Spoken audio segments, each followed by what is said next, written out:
Today, we're going to dive into a really cool story from ancient China. It's an allegory, but you'll see it has a surprisingly urgent message for, well, for our crazy, overstimulated world today. So, what if all that stuff, seeing, hearing, tasting, what if it was all just a trap? I mean, that's a pretty wild thought, right? But it's actually at the very heart of this fable from a book called The Zhuangzi, written way back over 2,000 years ago.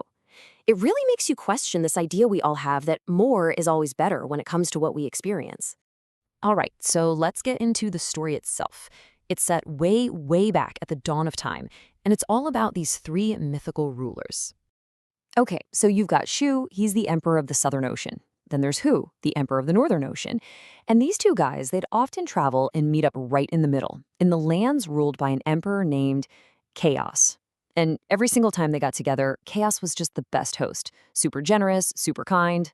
So Shu and Hu are thinking, man, we really owe Chaos big time for his hospitality. They put their heads together and come up with an idea. They say, everybody has 7 openings, right? Orifices for seeing and hearing and eating and breathing. But our buddy Chaos, he doesn't have a single one. Hey, let's do him a solid. Let's drill him for him. And they did it. With the absolute best of intentions. They get started on their little project. Every day, for a full week, they drill one new opening into their friend, Chaos.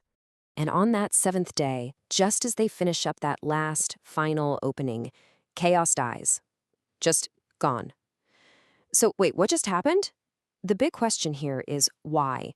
Why did this act of kindness, this gift that was supposed to help him experience the world, why did it end so badly? Okay, to figure this out, we've got to unpack the allegory. And the secret, as it turns out, is hiding in plain sight, right in their names.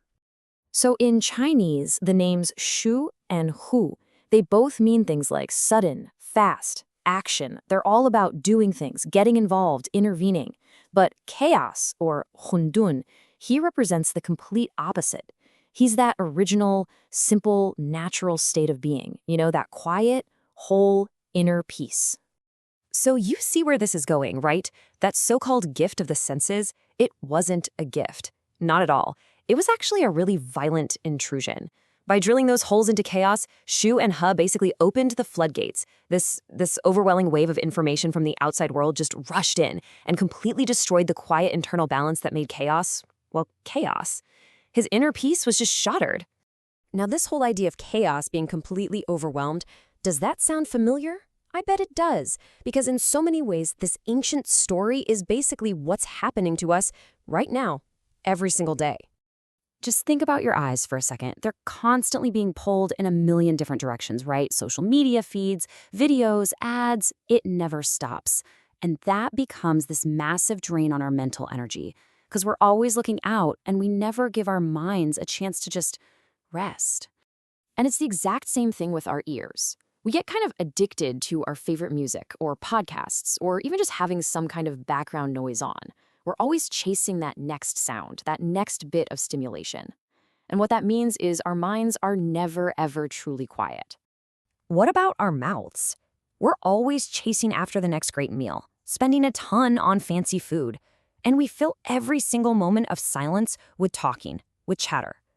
But in all that eating and talking, do we ever just stop and listen? To hear what our own inner voice might be trying to say?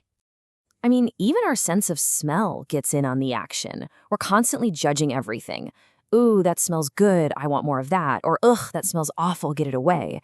It's this never-ending cycle of wanting this and pushing that away. And that whole process, it keeps our minds from ever just being still and, being okay with what is. Zhuangzi wasn't the only one thinking about this stuff. His story is actually a perfect illustration of a core idea from an even earlier Taoist thinker, the one and only Laozi. So get this. Over 2 millennia ago, Laozi basically warned us that going overboard with our senses doesn't make life richer, it actually numbs you. He said too many colors and you can't see what's truly beautiful. Too many sounds and you become deaf to silence. Too many flavors and you can't even taste simple food anymore. And this constant chase for more, he said it will literally drive your mind mad. Okay, so what's the takeaway here? How do we stop ourselves from becoming chaos? Now, the story isn't saying, get rid of your senses. Not at all. It's about changing our relationship with them.